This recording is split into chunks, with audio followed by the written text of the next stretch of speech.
Hi, I'm astrologer Penny Dix, and welcome to an Astrobite for Monday, the 18th of August. And this is a repeat of the energy we had on Friday, which is Mercury in the sign of Leo. And Mercury at 7 degrees today is making a sextile, which is a helpful aspect to Mars, our god of war and assertion and energy, in the sign of Libra, also at 7 degrees. Now, on Friday, they were both in their respective signs at 5 degrees. Now, here they are at 7 degrees. This doesn't happen often, where you get a kind of repetitive energy. Now, I think what's interesting about this sextile, which is why I thought it was worth to actually come back and re-look at it and look at it from the perspective of where we are today, and I'm recording this on the 17th of August, is that, of course, Friday, when we had this sextile between Mercury and Mars, was the meeting between Trump and Putin in Alaska. Now, I think that probably went as expected, and I'd say it went pretty much as expected by the astrology, and nothing too damning came out of it, due to the fact that the astrology of Friday was quite helpful and supportive. Now, of course, what happens when you have helpful and a sextile is very supportive energy is that sometimes little of nothing happens. Not much of anything happens, except that everybody goes, that went well, didn't it? Well, did it? Did it actually go well? And how does it bode well for the energy today, the 18th of August, or if you're looking at this beyond today, you will know how it's gone. But how will it affect the meeting on Monday, the 18th of August, between the European leaders, including Zelensky, and President Trump in the Oval Office in the White House? I think this is going to be very interesting, because here we go again. We have the same energy. Mercury, our planet of communication, in Leo. Here we have an absolute gaggle of leaders, Leo, all nattering away. They all want to get their bit in. And Mars, the subject itself is about war, in Libra. Can we find peace? Can we get some balance here? In Libra, sextiling it. But what else have we got going on in this energy for Monday? Now, I don't know what time this meeting takes place, but bearing in mind I'm in Europe and the east coast of America are 6 hours behind me in Europe, I would suggest that this meeting for Europe won't be taking place till about, 7 or 8 o'clock in the evening, 9 o'clock maybe, which will probably be something like lunchtime or early afternoon in the east coast of America. How does it bode for Monday? The moon will be in Gemini, and the moon will be sextiling the sun. Well, there's certainly going to be a lot of talk and a lot of ideas being batted around.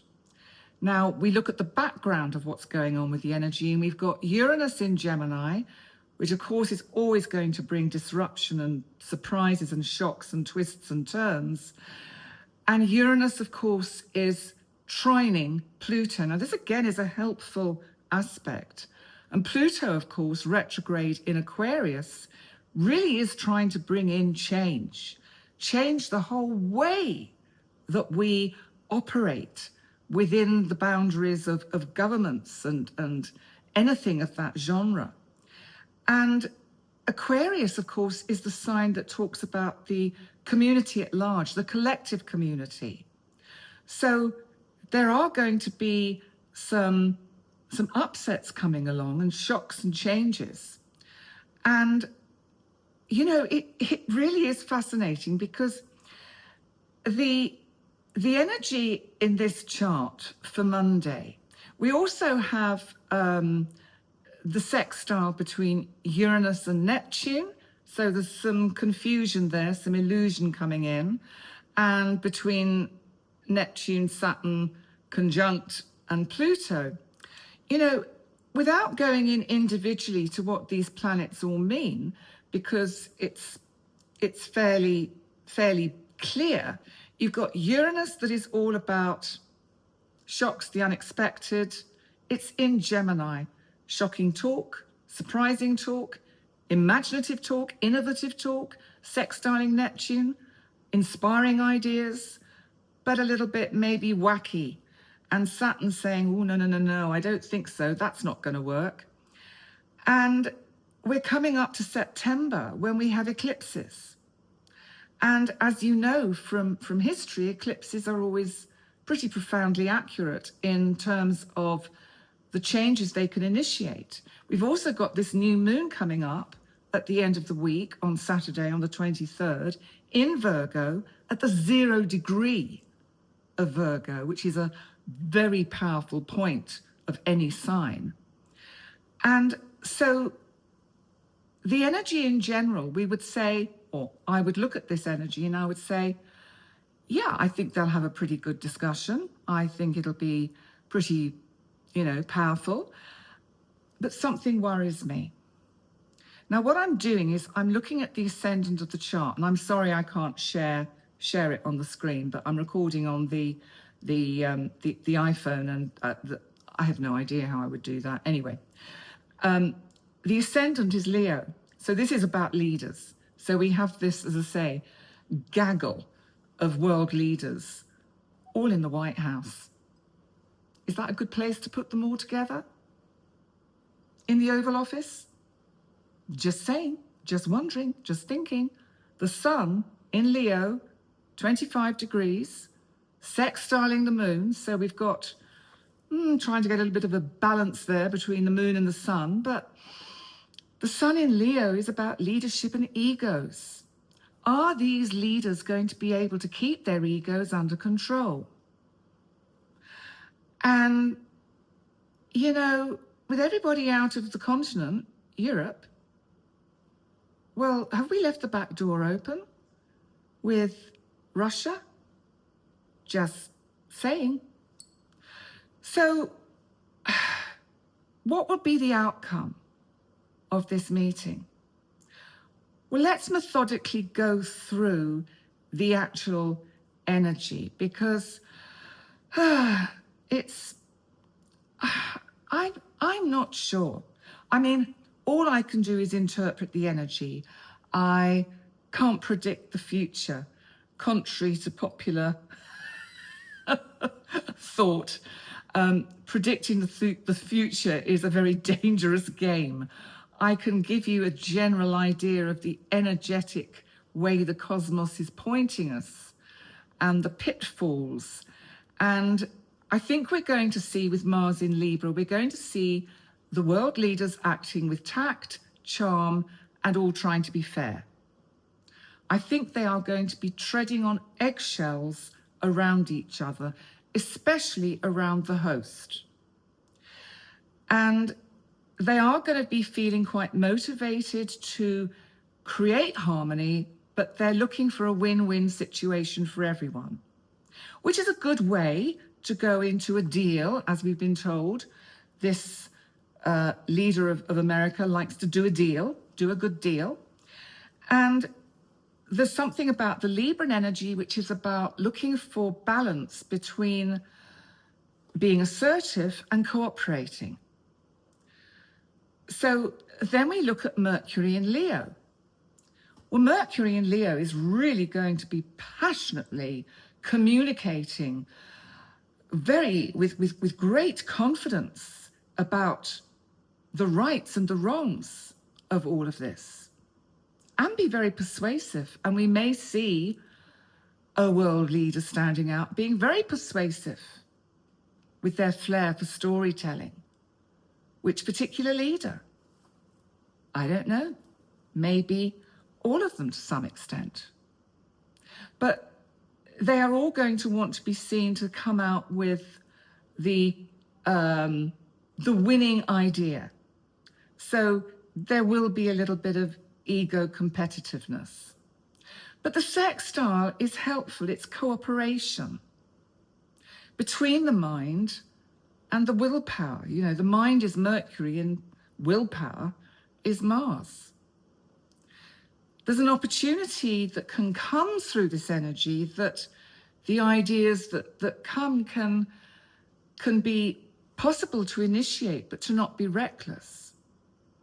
I think that with the new moon coming at the weekend on Saturday, there is strong potential for satisfactory win-wins.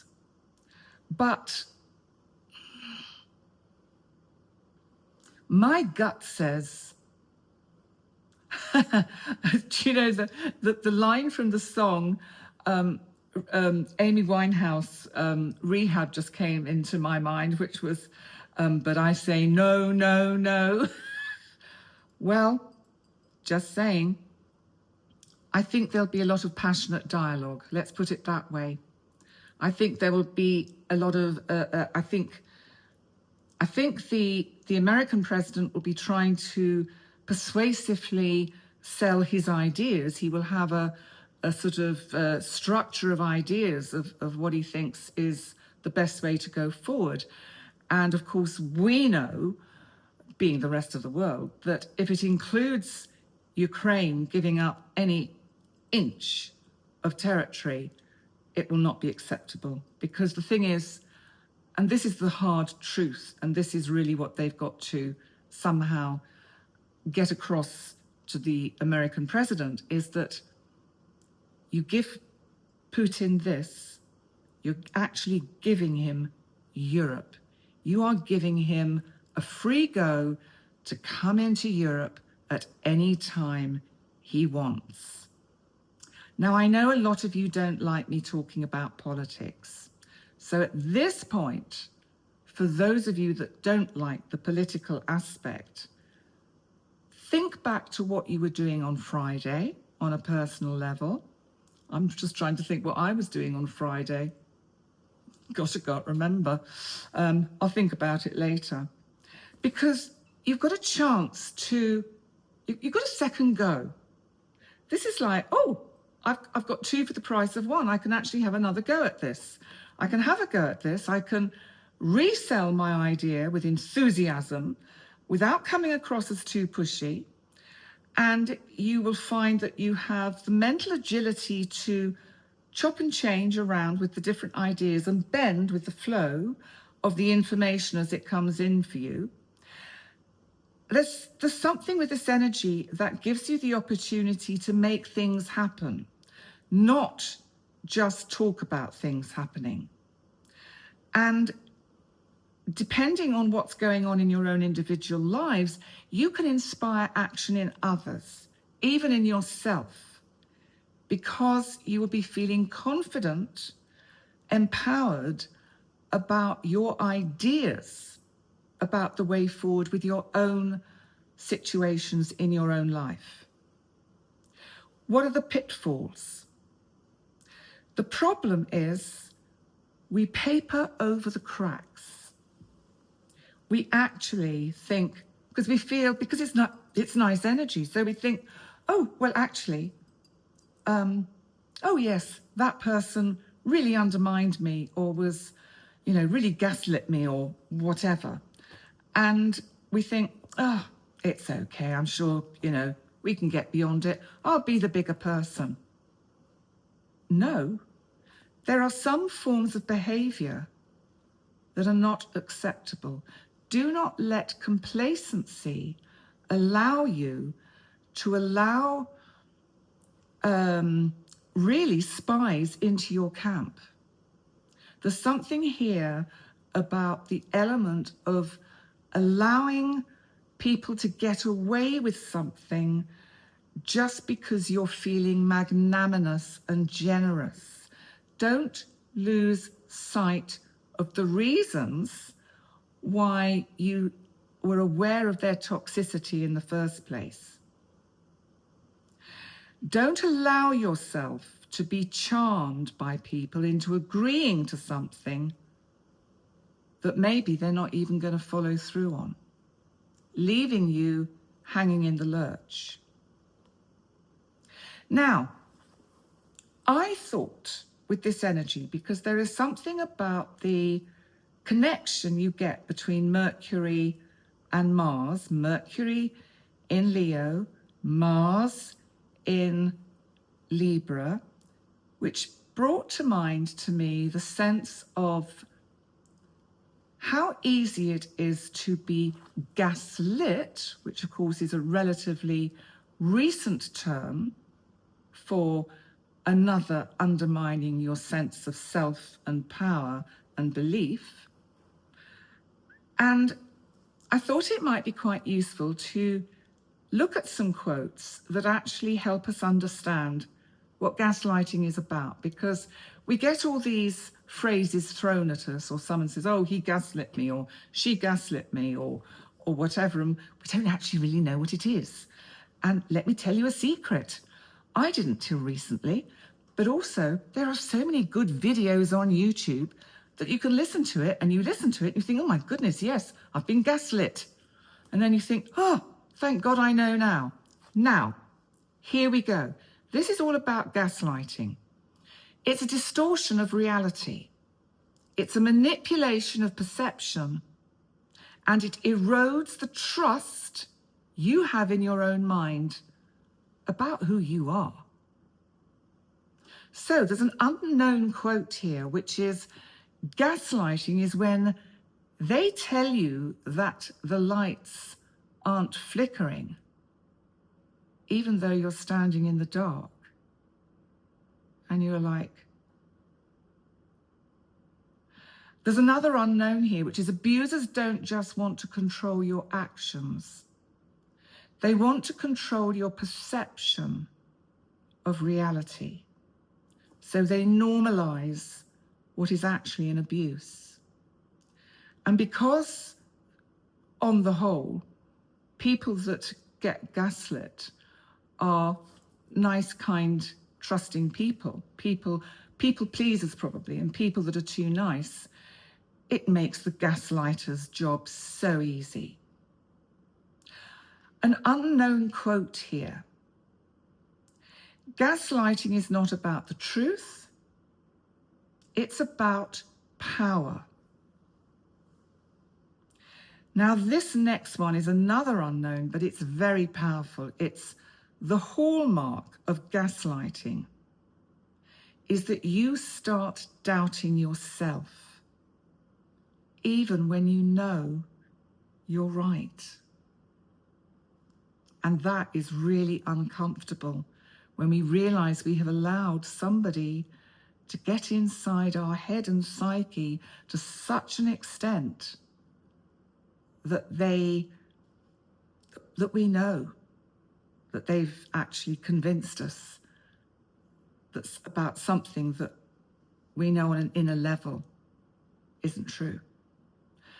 And then we've got another unknown here, which is when someone invalidates your reality, it doesn't mean you're wrong. It means they're afraid of the truth. Now, that's a good one. So I'm sure if you think about these, you will know if you have been on the receiving end currently or in the past of someone who has gaslit you. There's another unknown. In fact, they're all unknown, so I don't know where they've all come from. Maybe they've come from a book. I don't know. But ChatGPT didn't give me an author's name. So if I'm borrowing these from someone who says, hey, that was mine, I credit you. Leave your name in the chat. There's another unknown here, which is gaslighting is not love. It's a strategy to keep you small. You see, it's about power. It's about power and control. And once you recognize that that's what's been happening to you, they lose their power over you. And you know what? They lose you. And you know what? You don't care. Another unknown, the danger of gaslighting is not just the lie itself, but that it teaches you to distrust your own eyes, your own memory, your own soul. When it gets to that point, you're in serious trouble. And you need to get yourself out of that situation ASAP. Another unknown, gaslighting is psychological warfare disguised as care.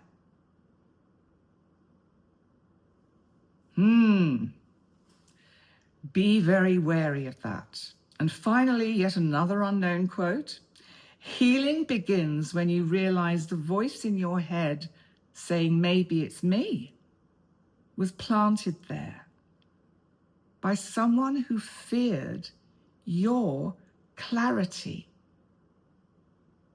So if any of you have been there, if any of these quotes resonate with any of you, recognize that it's gaslighting. Check out the multitude of videos by psychology channels and various other channels about gaslighting, how to recognize it, how to extricate yourself from it, how to overcome it. And if you gaslight someone, if you recognize that this is what you do to another, well, you need therapy, don't you? You need to sort yourself out. I'll put it like that. So on that note, thanks for joining me for this interesting Astrobite. Please remember to like, comment, and subscribe. And I look forward to seeing you next time. Bye for now. Have a nice day. Bye.